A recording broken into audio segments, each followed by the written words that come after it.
Hi, I'm Rebecca Lucero, and I will be giving you the lecture on couple recovery from sexual addiction.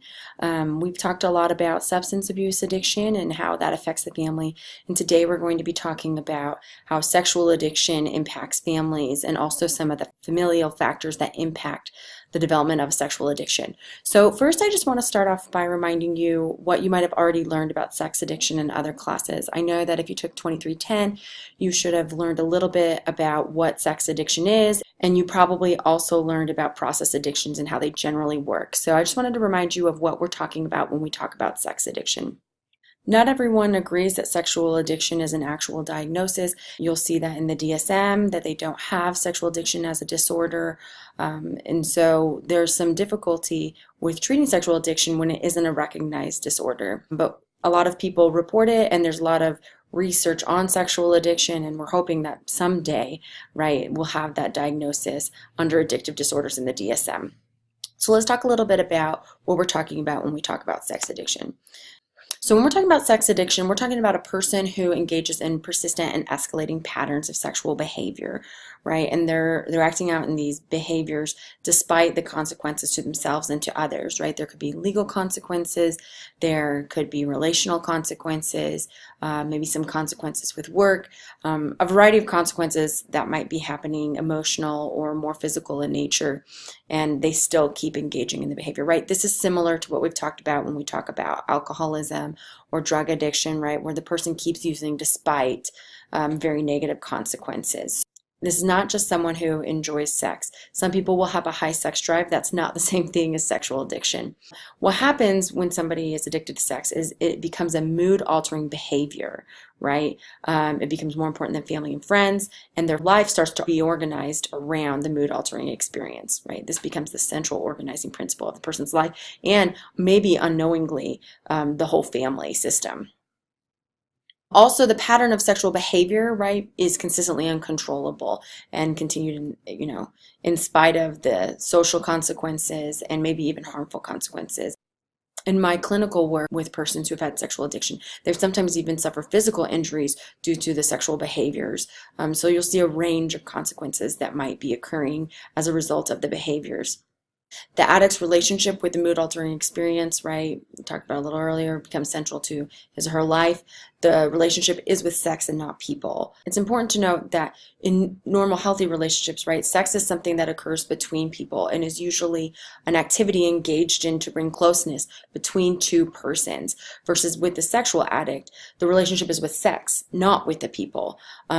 Sometimes people will think of the persons who are sexually addicted as perverse or devious because of the different sexual behaviors that they're taking part in, right? Not realizing that this is actually part of an addiction and more about a high than it is about wanting to be sexually deviant. But really it's about needing to get more extreme in order just to feel normal. And so kind of like we've talked about with hedonic set point in earlier lectures, and talking about how, really when you're an addict, you're not getting a high anymore. It's more about feeling normal, right? You have to do more and more of the drug, right? Which in this case is the mood altering behavior. You have to keep doing more just to feel normal, just to avoid the negative crash from when you're not engaging in the behavior. So this is kind of what we're talking about when we're talking about sexual addiction. We're not talking about people who are very sexually active or have a high sex drive. We're talking about people who are engaged in a pattern in which their behaviors are centered on sex and on the mood altering experience. So let's talk a little bit about partners of sex addicts. So often these characteristics will be present for the partner. So the partner will often consider himself or herself a victim.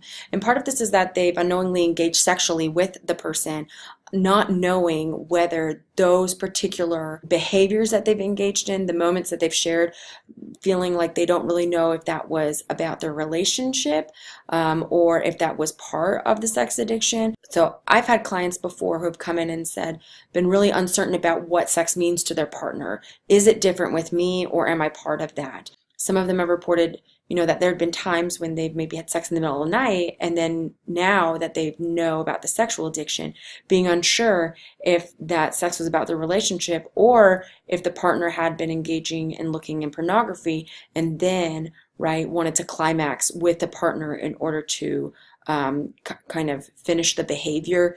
And so, right, sometimes these things can be very upsetting and they can feel as though they were sexually used. Also, sometimes just the revelation of the sexual behavior can make someone feel victimized. Oftentimes, they'll experience some symptoms similar to PTSD, and so it may not even be that they feel that they've actually been victimized by a particular behavior, but that the resulting symptomology of depression, anxiety, hypervigilance are very similar to the PTSD experienced by those who have been sexually victimized. Often the partner may have enabled the behavior, whether that's by ignoring, not knowing signs, maybe covering up. Sometimes that can happen depending on how that might affect the whole family. Patrick Carnes is kind of the leading expert on sexual addiction. He's written a book called Out of the Shadows that is really helpful for anyone who is dealing with sexual addiction. And he's listed 9 traits that he has observed in the partners. He talked about covering up for the sexual addict, keeping secrets, right? If the partner finds out about the sexual addiction, but knows that that could impact their partner's job and their partner's breadwinner, right? It might be not ideal to let other people know about that or to reach out for help.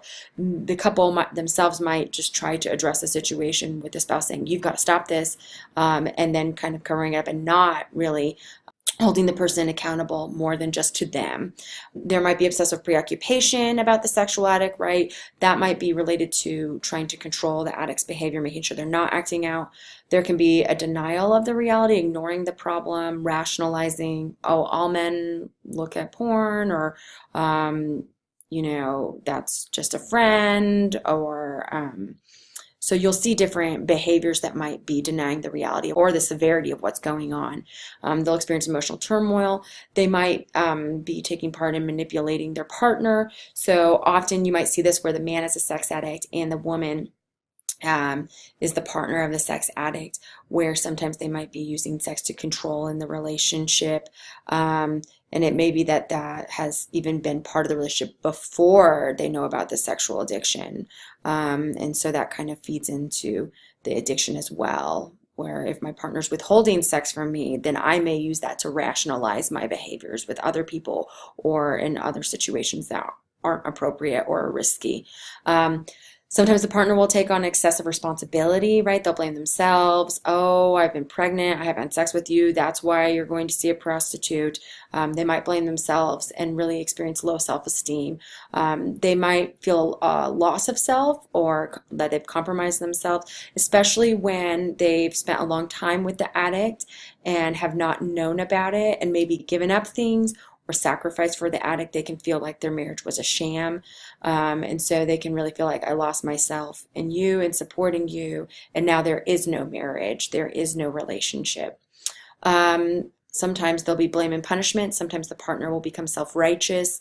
That may be a way that they deal with the anger that they're feeling from the hurt of the betrayal. Because often this can feel like an affair to someone because it's sexual in nature.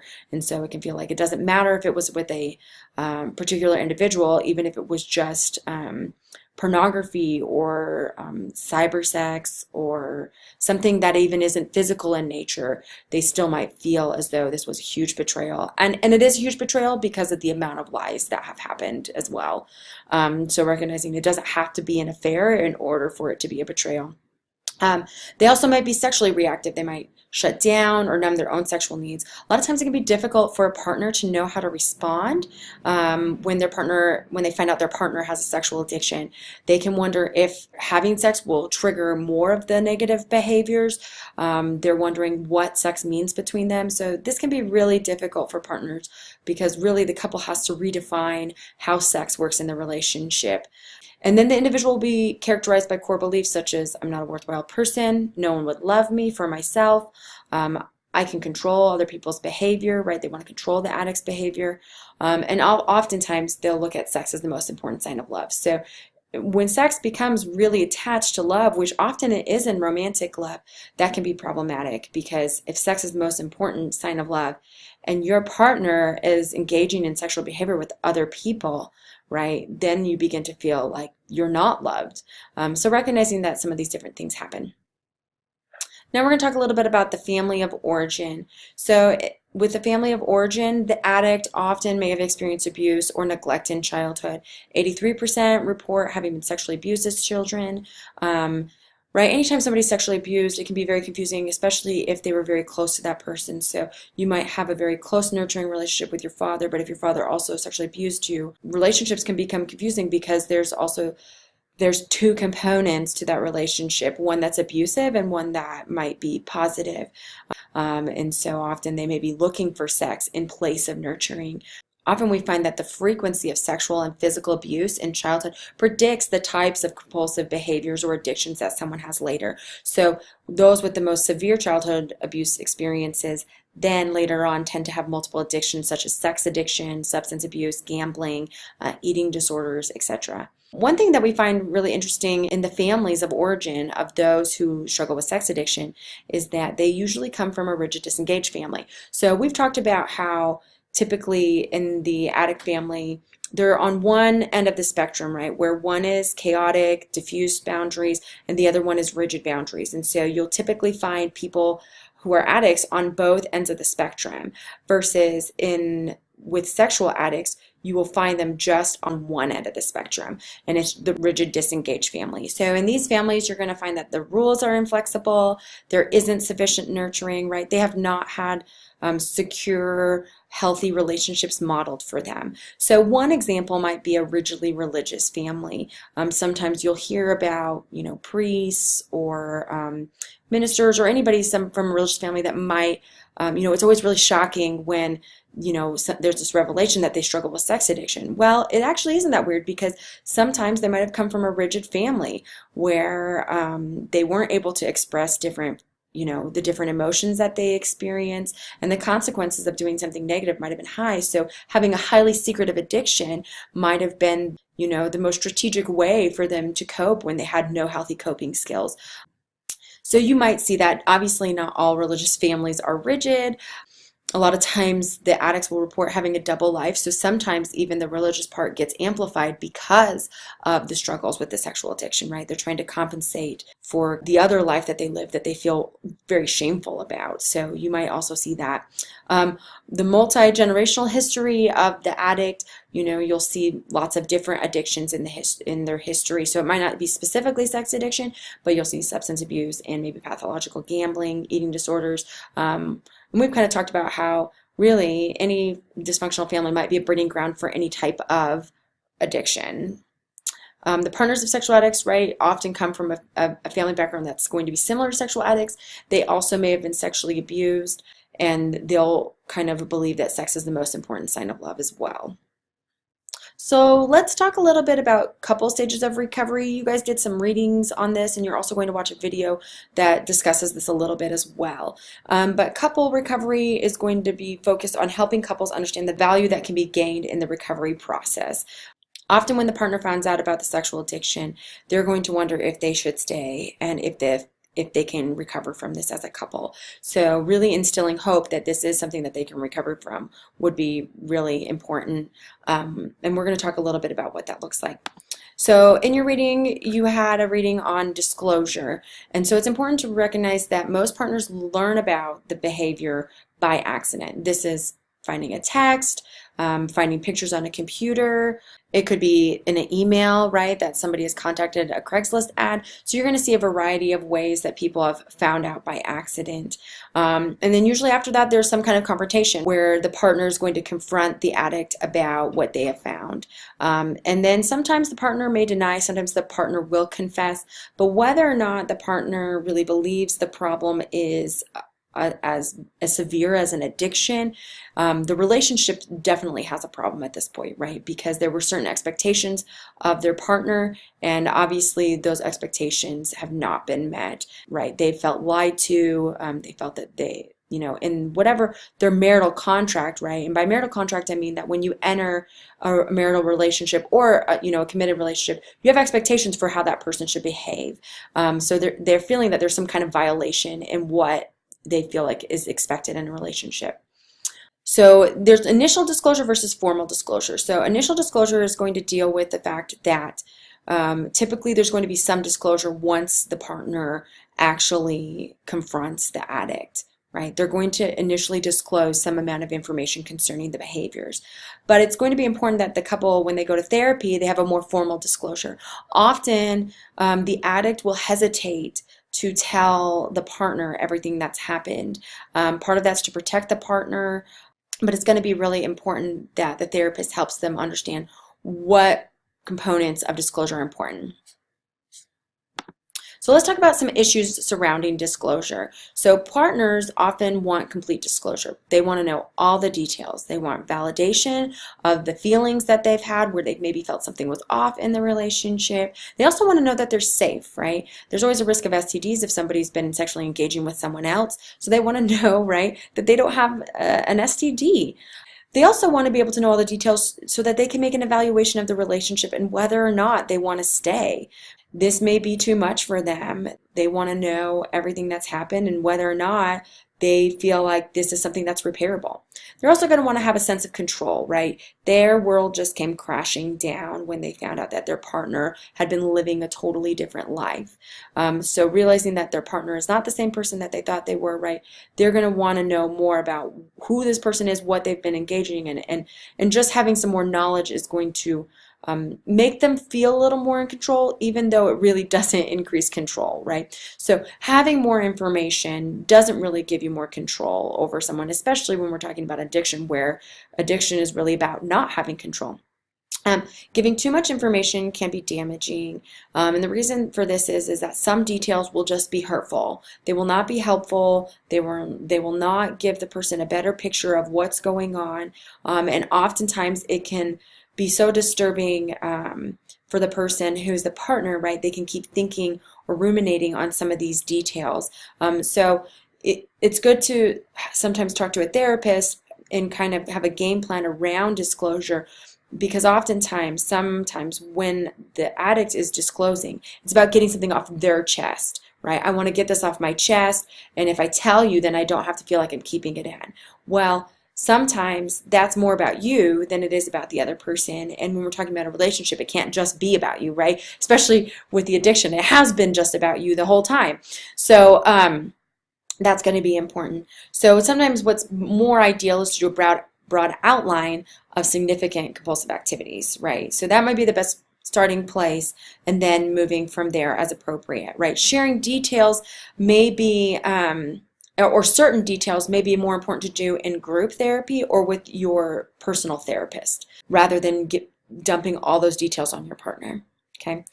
Persons with addiction, right? They may want to leave out information in order to protect their partner. Sometimes that's a cop-out, though. Sometimes that's just a way to rationalize that I don't want to tell my partner because I'm actually scared that if they knew that I was with prostitutes as well, right, they're going to leave me because I know that's something that they would never tolerate. So as a therapist, it would be important to evaluate whether or not they really are trying to protect them, and if that does protect the partner, or if the addict is really rationalizing to avoid coming clean about certain things.